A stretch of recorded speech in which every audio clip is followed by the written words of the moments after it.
Hey everybody, this is Rory MacDonald from MacDonald and Associates coming to you with today's episode of Tuesdays with Rory. I have a special guest and a friend on today is Kyle Roberts. Excited to have him on the podcast.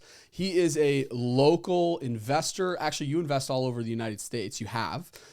And he is a co-writer of a really good book that he has blessed me with, and I'm excited Three of them that I'm excited to get into and read. But House Flipping for Dummies, or Flipping Houses for Dummies, Foreclosure Investing and Downsizing for Dummies, their latest book to just come out. I'm going to let him kind of give you guys an idea of who he is and the writing of these books, the co-writing of these books. But we're going to get into some really awesome topics today. So Kyle, who are you? What are you all about, man? Thanks for having me, Rory. Appreciate being here. And I just want to say my dad is absolutely the author of these books. I am hardly the co-writer. But when it comes to content development, I've been around real estate my whole life. An investor on the side. I work in human resources full-time. I'm a manager, and I love the work that I do day in, day out. I mean, it's great level work. Moved back to Michigan. I was out in Phoenix for 3.5 years, and it's good to be home. It's good to be around real estate that I know, that I trust. And honestly, that's something that I want to continue to do is invest in real estate, flip real estate. And, happy to talk about the books and happy to talk about the journey that we went on, that my dad's been on, my whole family, really. Like I said, been around real estate my entire life. So about me, I'm curious individual. I'm always looking for the next opportunity. And thanks for having me, Roy. Absolutely. Absolutely. So let's get into that really quick.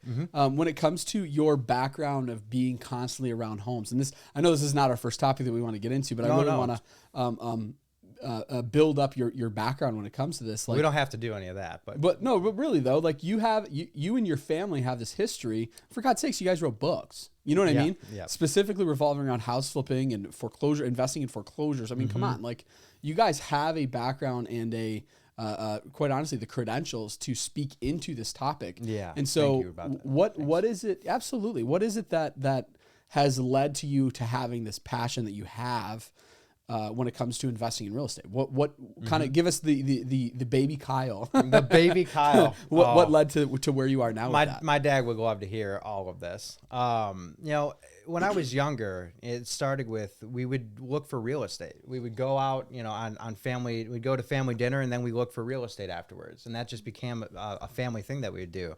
Cleaning out houses for those that we were flipping when I was younger. We'd go in and help with the clean out. It's really in my DNA. I worked for my father in many capacities, worked in his probate asset recovery wing of his business, worked on flipping houses with my dad directly, indirectly. Honestly, I've had a passion for homes. I've had a passion for flipping homes. Outside of it's a good passive piece of income. That's not really all of it, right? It's being able to take a space and transform it for somebody that, is going to come in and live in it for 30 years with their family, raise children, whatever it might be. That's part of the passion of doing it. It's not just owning a piece of real estate, right? It's the experience that that you're going to give people after you flip it that is really rewarding. I mean, we've seen couples left and right that are just very excited about the opportunity to have a home that's totally refurbished. 100%. We see that too when it comes to the sales side of things. I'm sure you've ran into realtors and had conversations with them too. It's amazing how many people over the last 3 years, like COVID hit and everybody got the real estate license, right? Like everybody got the real estate license, and then the prices of homes just doubled. It was unbelievable. It was crazy seeing things, and all you really needed to do during that period was have a real estate license, and you were going to be fairly successful in the real estate market. Yeah, absolutely. And one of the things that I noticed over and over and over again is the reason behind people were getting into real estate was for I just want to sell houses. I just want to get the next closing. I just want to get the next closing, and not necessarily what you're saying, taking care of the person in front of them. And so we're starting to see that within the market that kind of get weeded out a little bit because things are becoming more difficult with the rates being higher, with the inventory being low.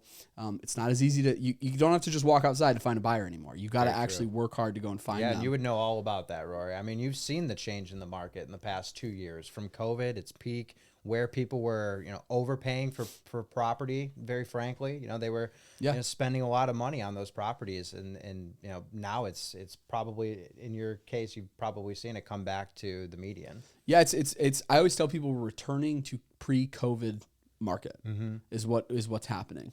The hard thing is convincing people that how we need to price homes and how we need to approach homes based off of that type of market. And that we're seeing that within the flipping world as well, which is something that I know that you wrote it, you helped your dad when it came to writing this book on it. Yeah, flipping homes. Why is it that why focusing so much on the flip? There's a lot of different ways to invest in real estate, right? There's REITs out there. There's an opportunity for you to purchase and buy and hold and just sit and hold the real estate while it's being rented out. Yeah. There's the Burr method. Like there's so many different ways to go about selling real estate and being a part of the real estate market as an investor. Why is it that you guys are looking at it and going, hey, this is our niche. We want to flip homes, and here's why. Yeah, it's a really good question, Rory. Part of it's opportunity.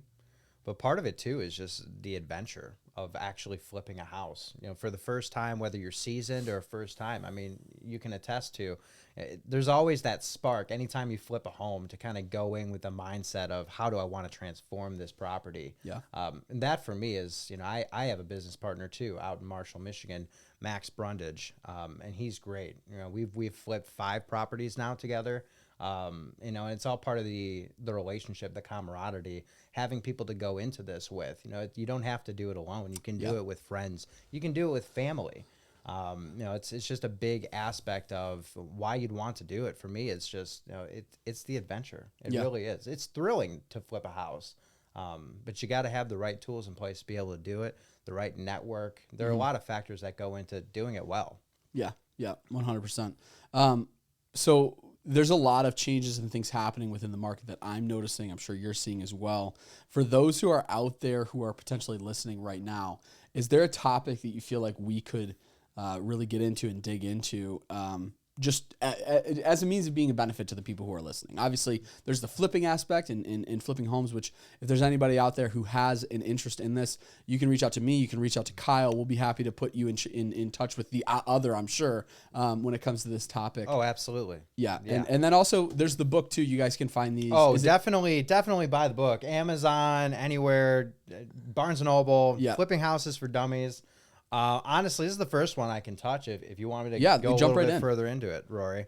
One of the things that I want to think about when flipping a house, and one of the things that was really kind of primary in some of the content development of flipping houses, this is our, what edition? 4th edition. We've had a few of these, but it gets better every iteration. And I would say that the biggest thing that from content development, for those that are new to flipping or want to get into flipping, one of the most important things is you have to have a plan. You can't execute without having a plan. And what does that plan look like? Number one, it's getting the right people involved. Trying to find friends, family that want to do something like this, that believe in your project, that believe that you can flip a property. Finding a business partner, that's another thing as well. If you're maybe not so cash heavy and you want someone to help flip with you, having a business partner, somebody you trust, somebody that's also like-minded and wants to do this with you, that's really important as well. And then it's just task it out. I always recommend people go through with a contractor, a licensed contractor, and look at the property before you actually buy it. In the walkthrough, those are extremely important. You can find things like broken HVAC, how old the roof is. You can look at the ceiling to see if there's any water damage sometimes. So you really can't overstate the importance of actually scoping out the property. Right. But, any good plan, it requires calculation. So knowing your bottom line, how much you want to invest in this property, and then have some overhang. That you're going to have expenses that come up that you don't really think about. Maybe the furnace breaks and you have to buy a new furnace. That's not factored into the budget. So, flipping houses, you have to come with a plan. And that's just one of the most important things that anybody who's new to flipping, you want to really come at it strategically. And when we were writing this book, thinking through the steps, what do you really need to know up front? What can you learn along the way? And what's the process end to end on how you want to flip this real estate? Yeah. If you can master those and you have the right people behind you and the right resources, you're going to be very successful. Yeah. Yeah. Have you noticed, my guess is you have people on a regular basis that reach out to you, potentially your dad too, and just have a ton of questions revolving around real estate, and you answer the questions. I'm noticing this more and more with flipping over the last couple of years. They ask us hey, a question. Hey, and they're really good questions, and you can tell this person is super passionate about what it is that they're talking about. They've done their research, they've done the stuff. Right. But then you follow up with them weeks later, or months later, or years later even, and you go, "Hey, did you pull the trigger?" Yeah. Yeah. How did it go? How's your first flip? Yeah. Didn't do it. Didn't do it. Yep. Yep. Yeah. You're noticing that as well. Yeah, and I did have my license at one point. I don't provide any of that, fiduciary experience because I don't have it, frankly. But I just pull from what I know and what I've done in my past and my history. But yeah, of course I get questions. What do you think of the market? When I was out in Phoenix and my condo was on the market, that was a good market to be in, and now it's slowed down a little bit. So you get questions around, where's the market going to be in 10, 15 years? Are you still flipping houses? I get that question. Absolutely. Yeah. But now that the market has gone to, like you said, Rory, pre-COVID levels, you got to be a little bit more selective because you're putting money into a project that will span 6+ months. Sure. So you have to be really intentional about the decisions that you're making, especially now more than ever. Yep. But when it's time, when you find one that checks all the boxes, what would you just say to somebody who, because I'm sure there's somebody out there listening who's like, hey, I've found the property and it checks every single box. That's great.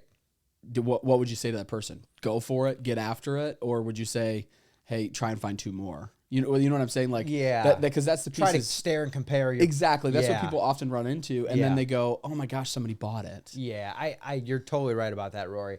I call that analysis paralysis, right? You don't want to have too many choices where, I go with this one because of this, or I go with this one because of that. If it checks your boxes, and that's the biggest thing, is that mental checklist is your key to success. Yeah. If it checks the boxes and it doesn't make your stomach churn when you think about, the prospect of buying this property and you're excited about it, that's when you pulled the trigger. It's waiting for other properties. I think you have to kind of jump on that first one. If you see it and it checks your boxes, absolutely do it. A bird in the hand is better than 2 in the bush. Yeah, I was trying to think about that 5 seconds ago. I'm like, I don't know how that's even said. No, that's good. That's good. I feel like I'm sitting with my grandpa saying stuff like that. I don't know if I like that. No. In the best of ways. He was a good man. That's good. I another thing too that I'm seeing in the market, specifically, and this has to do with the flipping aspect of things, because a lot of these properties that I'm going to mention are a little bit more dated and need a little bit more of the cosmetic updates in order to bring them up to the standard that we're seeing homes sell for top dollar and at the top of the market in a short number of days, all those different things. And those are the boomer generation that is, they're playing they've been in their home for a long period of time. It's in a lot of ways structurally sound because they've taken really good care of it. They still cut the grass 2 times a week, they're doing all the right things. It just needs those cosmetic updates, but it's time for them also to transition into, hey, I need to move in with family. I need to go to the retirement home. I need to go to the retirement village, whatever it might be. Are you seeing that as well? Like I'll call it this way, the downsizing market, which I know is your guys' other book, your most recent one, the downsizing market, and that piece being an opportunity to capitalize when it comes to flipping as well. Yeah, really, that's a good call out too, Rory. Let me go ahead and show the third book here. Downsizing for Dummies is totally new.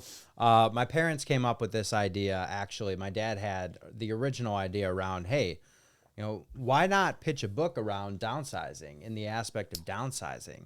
In terms of flipping, we can certainly get into that. But I think the bigger thing with downsizing is, when COVID hit, a lot of these families realized something, and a lot of these organizations realized something.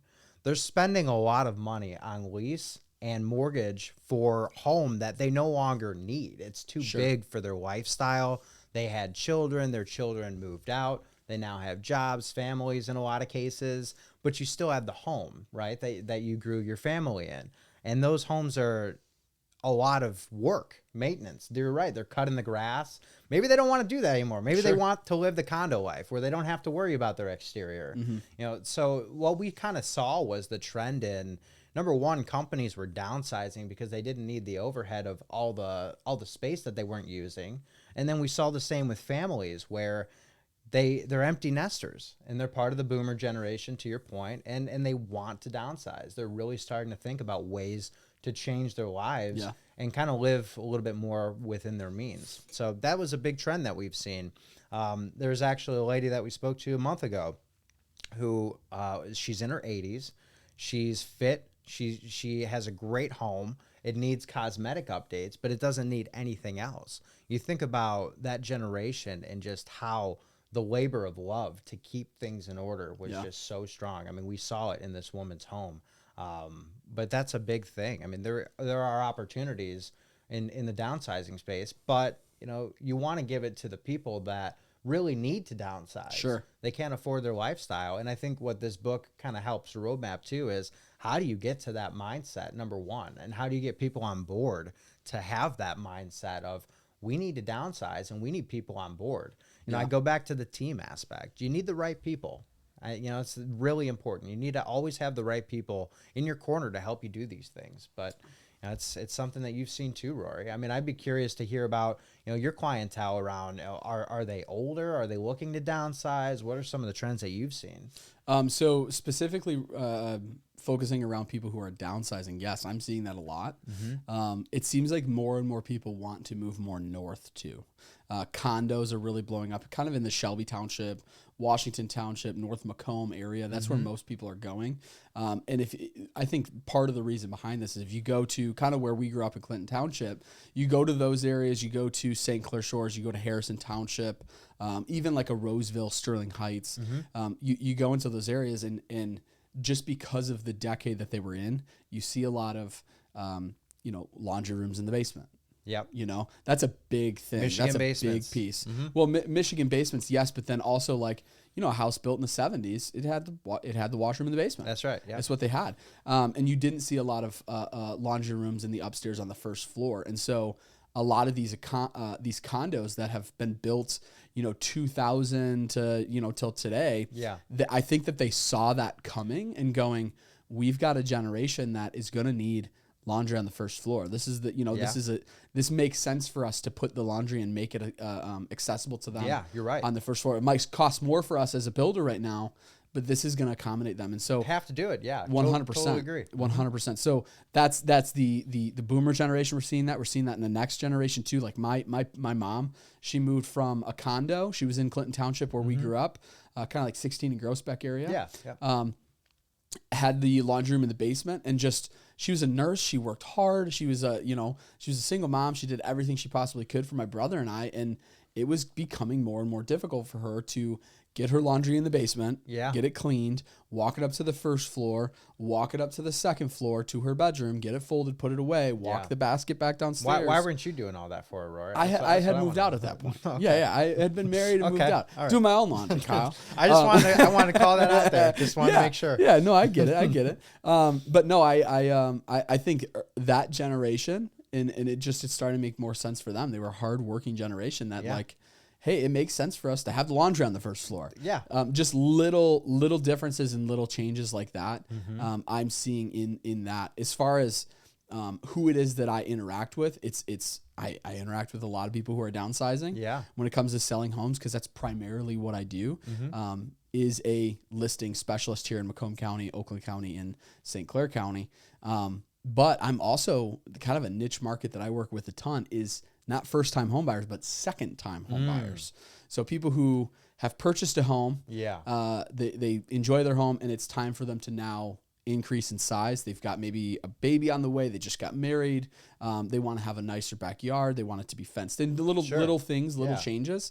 Want to live a good life with your family. Want to have the space to be able to do it. Yeah, and hey, we can afford what we want now. You know, like first-time home buyers, it's, hey, this will check off the boxes now. Like, we can redo the kitchen. We can redo the bathroom. Sure. I can put floors down, sweetie. Or like, I'll learn it for you. Yeah, exactly. So there was that aspect when it comes to purchasing your first home, and now it's, hey, now we have the opportunity because of income and equity that we have in our first home.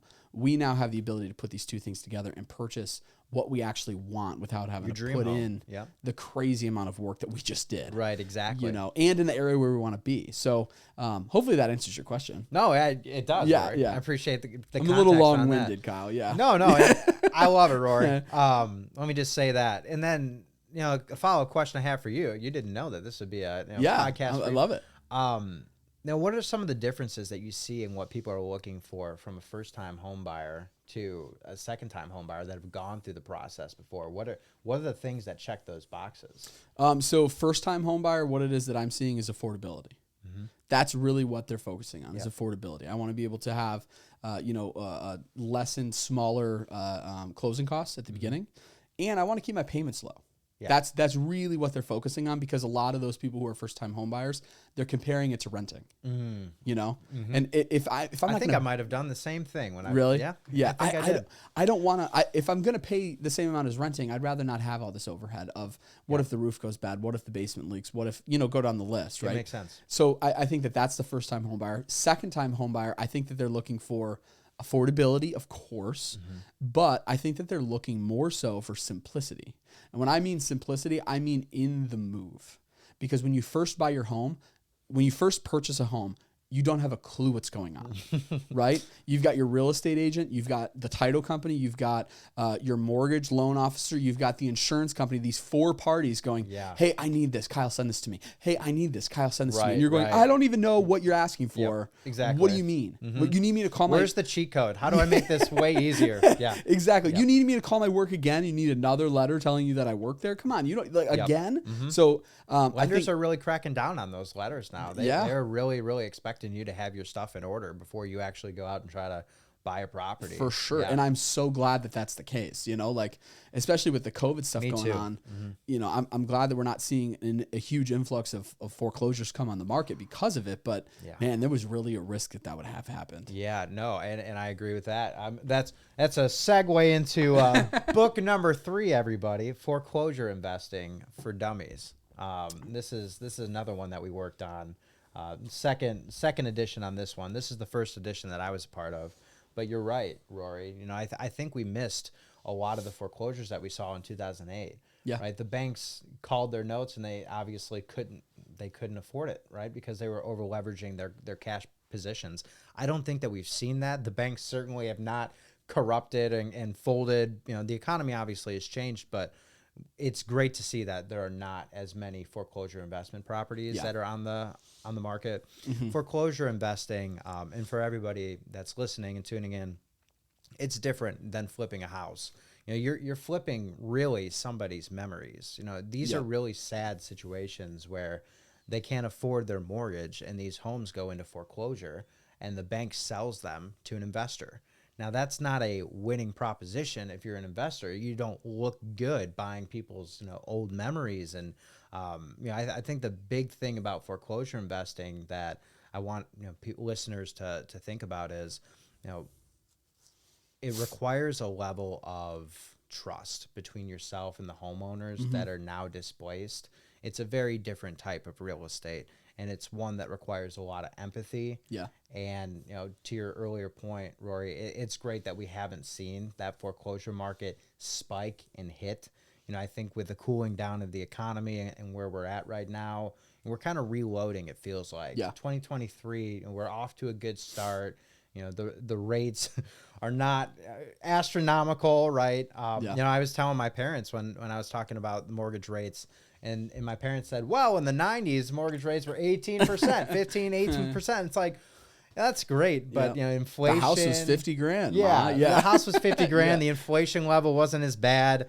We just haven't paced for inflation. And this is probably getting off topic, but a lot of signs indicate that hopefully this is a soft landing, and hopefully we are, we're good with where we're at, and hopefully we don't see as many foreclosures come into play.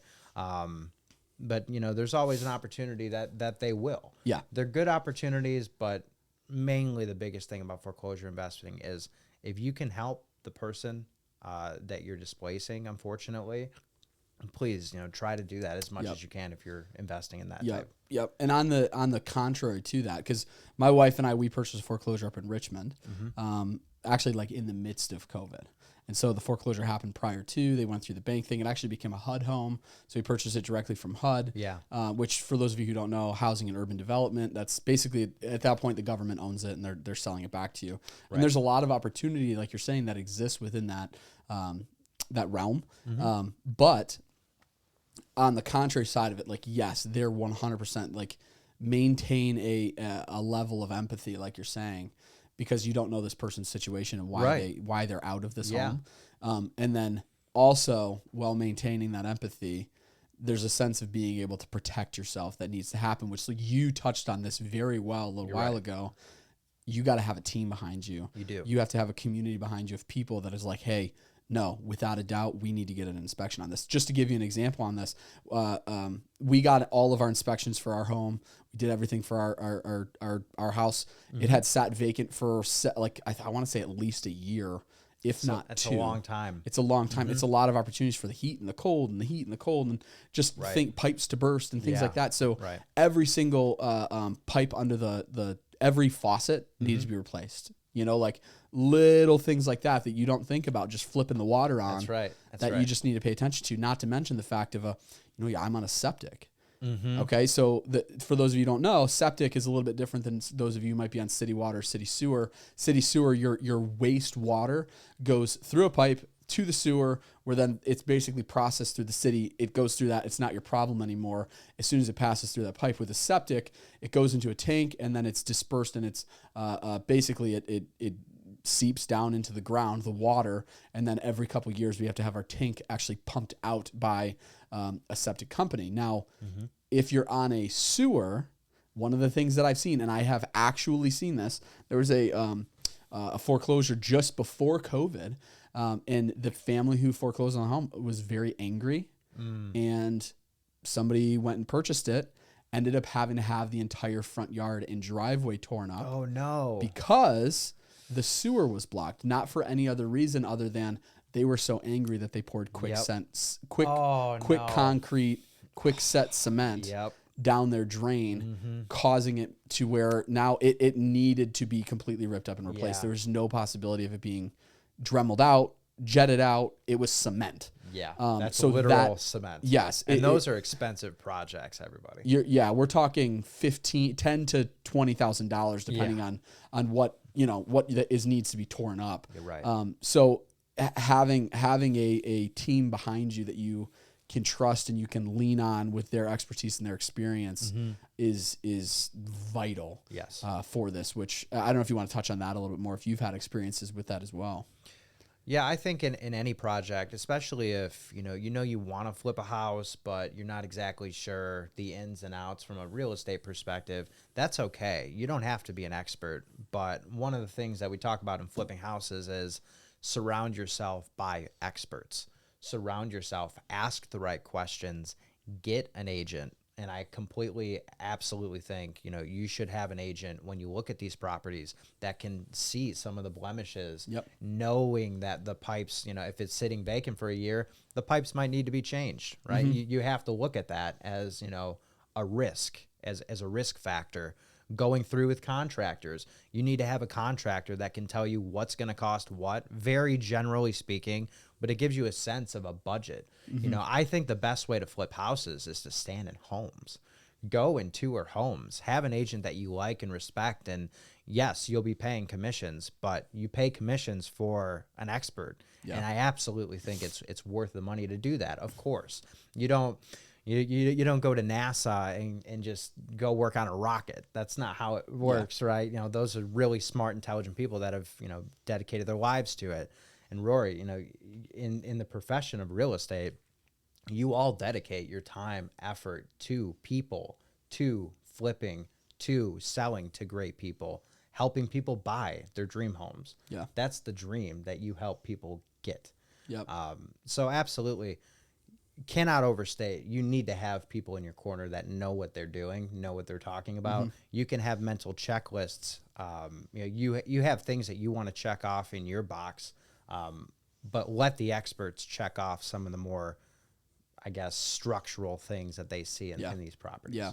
And it goes both ways too. So this is a part of having a good team. And I don't just mean a team, a good team, like you're saying.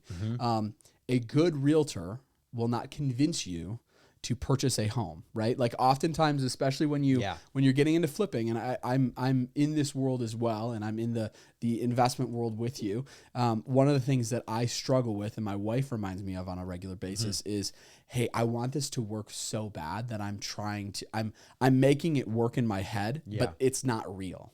You know what I'm saying? Like, it's not that big of a deal. The kitchen needs to be redone. It's only gonna be like $3 or $4 grand. Really, it's 30 or 40 grand. Yeah. You know? So having somebody in your corner that's gonna remind you and go, hey, let me erase this check, dude. Like, this is not good. A little angel on your shoulder that says, I don't think we can afford $10K on a kitchen remodel. Exactly. Let me remind you of your budget. Yep. This is not a good idea. That's right. Let's go look at the one down the road that we have scheduled for today. 100% agree with that, Rory. Yeah. You see that from the front line every day. For sure. Yep. All the time. Dude, thank you so much. I'm so happy that you were able to come in today and hang for a little bit.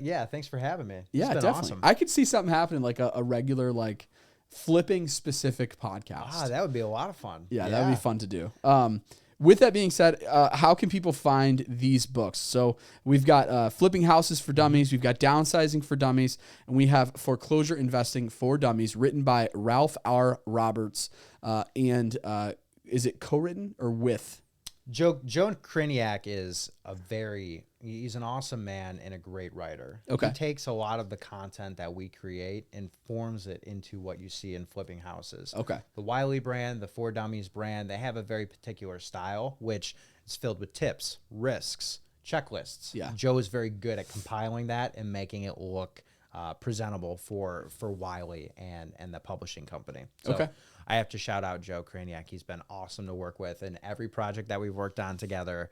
But being on the front line and being able to help my father support in these books, my parents in Downsizing for Dummies, that's such an interesting thing to be able to say that you did. You wrote a book with your parents, and it's awesome. And it's going to help a lot of people. A lot of people are downsizing. They're thinking about it.